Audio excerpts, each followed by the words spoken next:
Welcome to Biology of Marine Mammals. I'm Dr. Leslie Williams, and this lecture covers trophic levels. We'll start by revisiting the idea of food chains, and from that we'll build on the mathematical concept of trophic levels and trophic roles, before looking at the more complicated but accurate food webs, and finally using some of this knowledge to look at the trophic levels and feeding roles of Sirenians, polar bears, and sea otters. To start, we'll go back and look at the simplified food chain that we see in the marine environment. So whenever you have a food chain, you always need a base of a food chain, which is usually some type of photosynthetic organism. For most of the ocean, that photosynthetic organism or organisms are going to be called phytoplankton. These are your dinoflagellates and your diatoms that are going to use sunlight energy to basically build their body mass. But it could be other more plant-like materials like algae, kelp, or even seagrass. From there, you're going to have your small animals that are actually going to consume that basic level. For phytoplankton, the small animals that consume the phytoplankton organisms are known as zooplankton. This includes krill and even copepods. Consuming the zooplankton are going to be small fish such as sardines and herring, and consuming that small fish are going to be medium-sized fish and squid. So let's actually use the simplified food chain to look at where the cetaceans fall out on this food chain. So remember, cetaceans are broken up into two groups, the mysticetes or baleen whales and the odontocetes. As we learned in a previous lecture, mysticetes consume mostly krill and occasionally small fish. So this is their placement on the food chain. Odontocetes play a different role. So when we look at odontocetes tend to eat larger food items such as medium-sized fish and squid, and occasionally the small fish. So the odontocetes are going to play a different role in that food chain. This shows that each marine mammal species is going to play a different role in each ecosystem. When we look at how to mathematically relate that, we refer to something called a trophic level. The word trophic just refers to food. A species' trophic role is going to be what do they eat and how does that influence the food chain in their ecosystem. So mathematically, this is calculated as what's called a trophic level. And we use this because it allows us to have some type of comparison between organisms that are going to be living within the same ecosystem. Interestingly, trophic levels often vary even within a species. So it's silly to say that we have a trophic level that we attribute to a single species. For example, even within humans, we don't all play the same trophic role. For some humans that adopt a vegetarian lifestyle, they're going to be lower on the food chain, so to speak, eating only plant-like material, than individuals that eat some animal products as well. So let's go back to the basic idea of the food chain and look at how to calculate the trophic level. We always give the base of the food chain a trophic level of 1. So in this food chain here, the basic level of 1 is going to be attributed to the phytoplankton. Planktonic organisms such as krill are going to have a trophic level of 2. And then the mysticetes that are going to consume exclusively krill, which might, for example, be like a blue whale, are going to have a trophic level of 3. So in this case, we would say the mysticetes trophic level, if you're looking at something like a blue whale, which consumes almost exclusively krill, their trophic level is going to be 3. Unfortunately, having a species that consumes kind of a single species or is rather restricted in their diet is not the norm.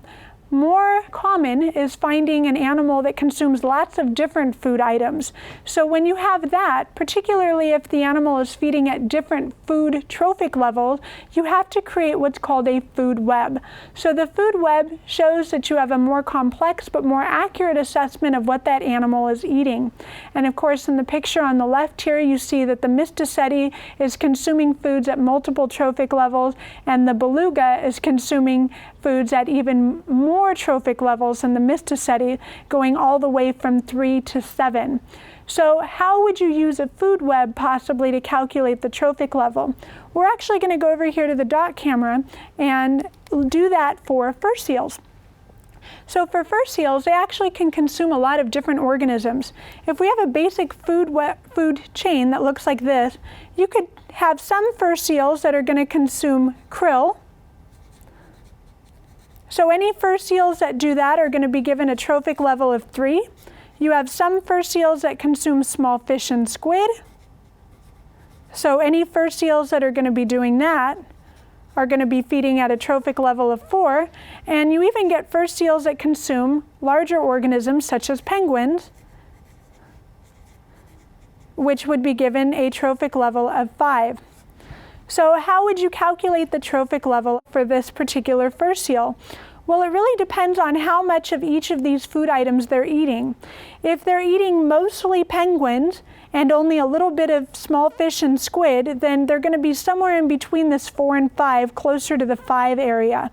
But let's say that you have a fur seal that eats 40% zooplankton, 50% small fish and squid, and only 10% penguins. Where's their trophic level going to fall out? Well, it's not going to be over here on the 5 because they just don't eat enough of the penguins to do that. But it's not going to be quite 4 either because they've got so many feeding at 3. So it's probably going to be somewhere right around here on that scale. Let's say probably about 3.8. So that's how you can actually still calculate trophic level when you're looking at a food web rather than a singular food chain. And with that in mind, let's actually turn to some of our species and look at how we calculate trophic level for them. So we'll go ahead and start with the Sirenians. The Sirenians, which include the manatees and the dugongs, are unique in that they are the only herbivorous marine mammals. In other words, they are the only ones that feed on just plant-like material. As a rule, they feed mostly on seagrass, which is going to have a trophic level of 1 since it's the base of that food chain. And an interesting anatomical feature is that they retain molars for grinding. They're one of the few species that actually have flattened molars so they can grind up or chew their food. Can you calculate the trophic level for the Sirenians? It's rather simple to do. If you assume that seagrass is trophic level 1, the base, and Sirenians are eating the seagrass, that makes them a trophic level of 2. So Sirenians have the lowest trophic level of all marine mammals. Let's turn and look at the more eclectic sea otters. Sea otters are actually going to consume a bunch of different organisms. In fact, over 100 dietary items have been known to be part of their diet.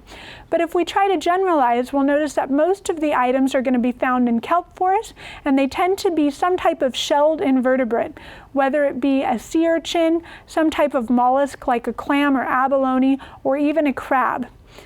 Interestingly enough, there's a lot of dietary specialization among individuals. So some individuals will tend to specialize on certain dietary items than others, though as a rule, favorite items tend to be sea urchins.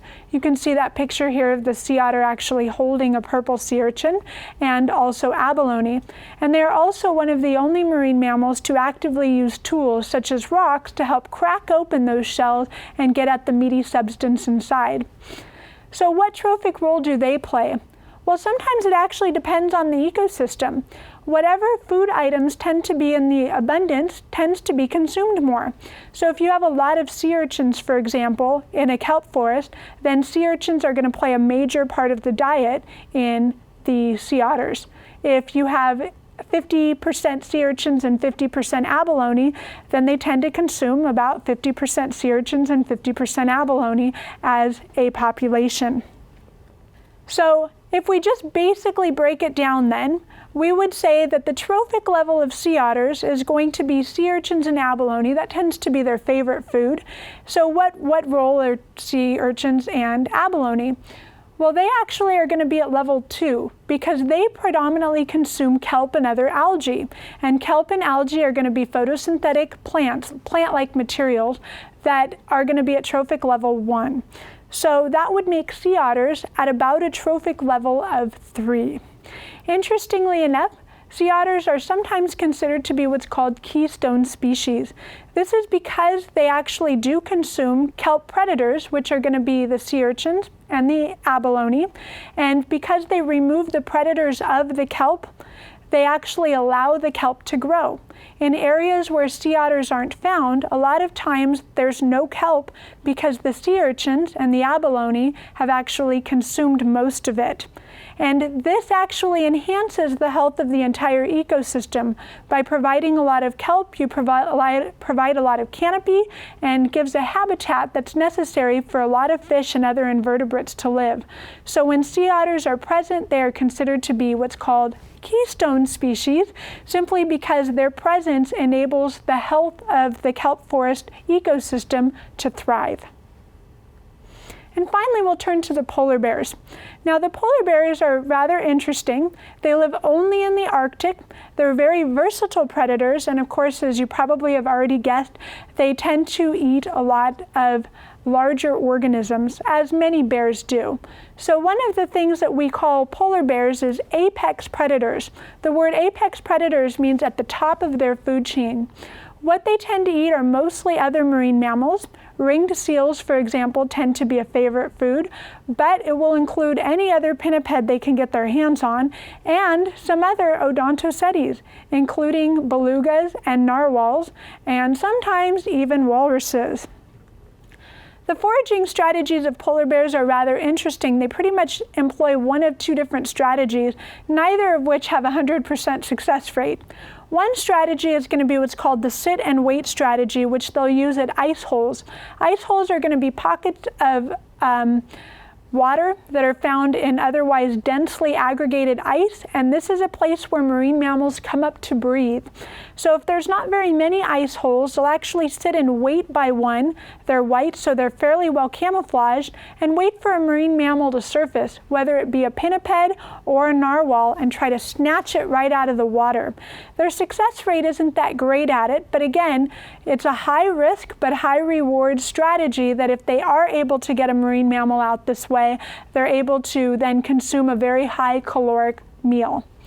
The other way that they'll actually go after some of these marine mammals is to stalk them. This is particularly successful for pinnipeds, particularly juvenile pinnipeds.